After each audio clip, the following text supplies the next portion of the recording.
the biggest fan of exhibition games. I wish we had one every week. We need to be able to play more of them.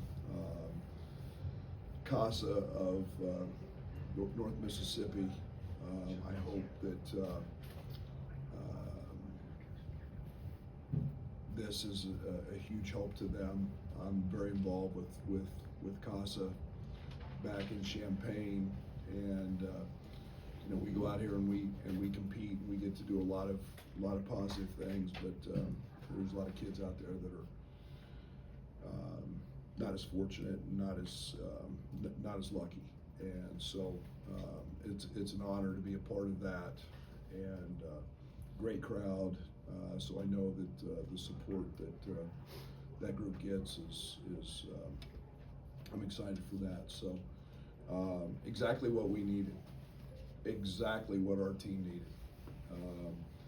It is why we scheduled it. We did the same thing with Butler. We went out and got very old, and then Ole Miss is one of the, I think, third, fourth, fifth oldest team in the country. How else do you get freshmen to believe what you're telling them?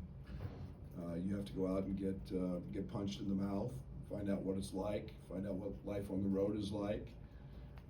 The game was truly over 4 minutes in, and it was nerves, it was anxiety, it was them a lot. I think they were 9 for their first 11, or pretty close anyway.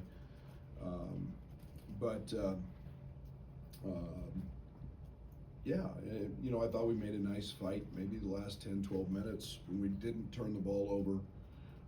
You're never going to win a road game turning the ball over 22 times. Just horrendous turnovers. It led to a ton of second chance points and easy opportunities for them, especially in the first half. But all in all, it's time to go make some changes and look in the mirror and play guys who don't turn it over, and more importantly, play guys who guard. I think we'll find a rhythm offensively. Their 5-way switching. We haven't spent a ton of time on it because we don't do it a ton. Really bothered us. So we got to go to work on that, and then they're pick and pop fives. We're very effective, and we haven't worked on doing much of any five-way switching. So it was nice to see Tommy out there. He had a nice night for his first performance, and we'll go back to Champaign, and we'll get ready for Eastern Illinois, and we'll still be 0-0, and we'll learn a lot and build on this. And they're good, by the way. Yeah, nice team. Brad, Chris's teams traditionally turn people over quite a bit. Has that been an issue for you guys in practice, or just sprouting up with what they're doing and getting that game action? No, I think we had 7 in a much extended, more than 40-minute scrimmage with Butler. You can't dribble into 3 people, and can't throw bounce passes cross court, and those are things that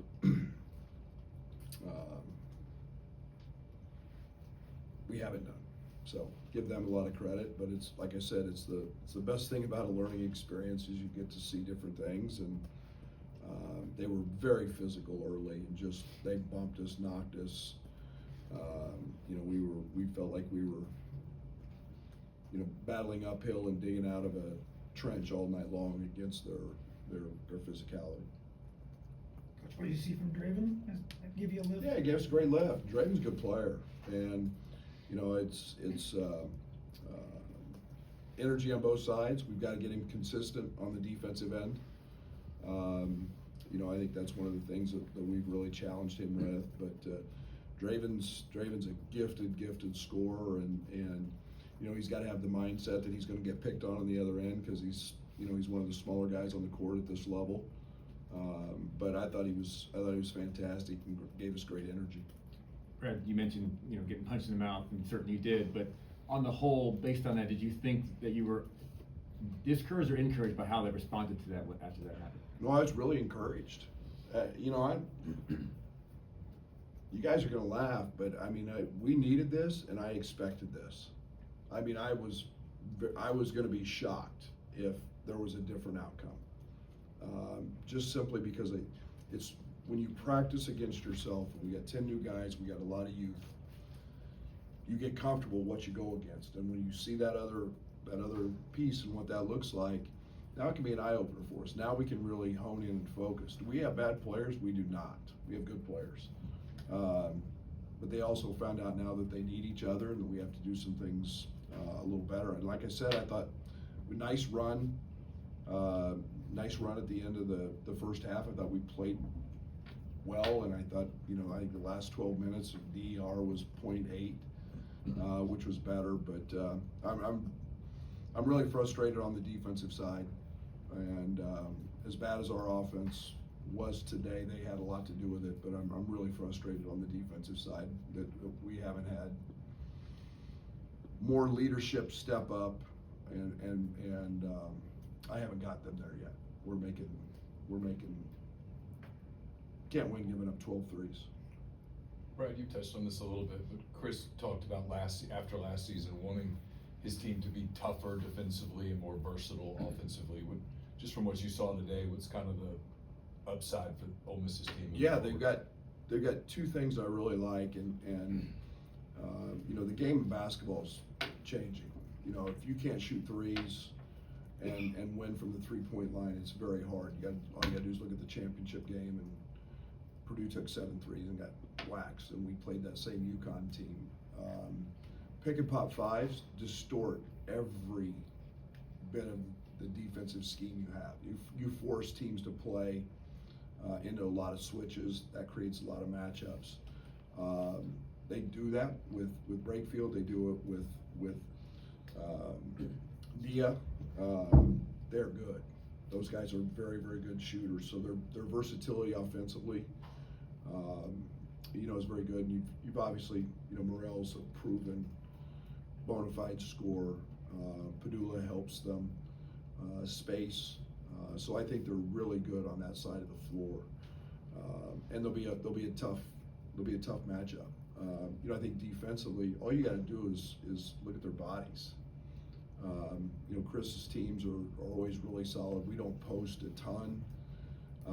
You know, so as different styles go, you know, they may be forced with some different challenges. But I like his group, and as I think he continues to build depth, you know, I think that really the only positive we had at half is we had their front court, and we had some guys in foul trouble for them, and that could impact them maybe down the road. But I like their team a lot, and they're skilled. They know what they're doing, and they're old as dirt.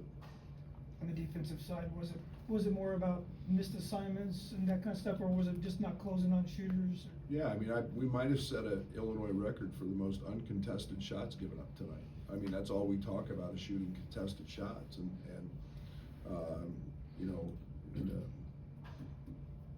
a lot of uncontested. And some of those are, you know, we were concerned about Morel and Padula, and you know, we went out and we tried to give, you know, we were going to make Dia make one, and you know, led to a whole bunch, and you know, and then Brakefields we knew was a matchup problem, and we just haven't spent any time at all on 5-way switching, and it's probably something we're going to have to look at. So I thought Morez did a really solid job of bothering them a little bit. But they got going and they were comfortable. Tommy and Morez were both pretty productive. Did you like what you got out of that spot?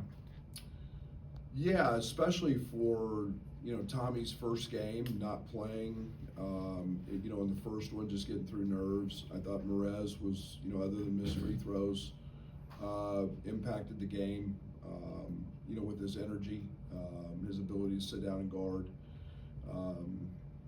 You know, I think we got 6 rebounds out of both of those guys. You'll take 12 rebounds a night out of that spot all year long. So, you know, we finally got Tommy loose a little bit to shoot it.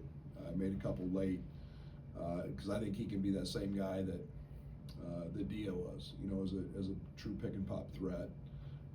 He was very efficient in the paint, and You know, as he's continuing to gain experience, you know, we'll see his productivity go up, and I thought Perez was just gave us a little bit of physicality.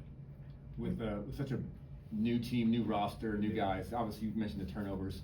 How do you balance that coaching early on with enough to let them kind of play through it, or put the brakes on and Well, I let them play through it a lot in the first half. The second half, we tried to address the turnovers at halftime a little bit, and then the second half we turned it over. They had a little quicker hook. But again, we haven't caught me a little bit off guard. I didn't expect 22 because we were so good against Butler on that side of things. We just made really good plays, and again, nerves on the road, good basketball team, crowd, first time for us traveling, so there's a reason we do it, and you know, we're gonna have to grow up quick and understand what this experience is and learn from it, and you know, not accept it, but learn from it. This will be the last one, Doug. Yeah, you're good. Okay, thanks, Chris. Thank you.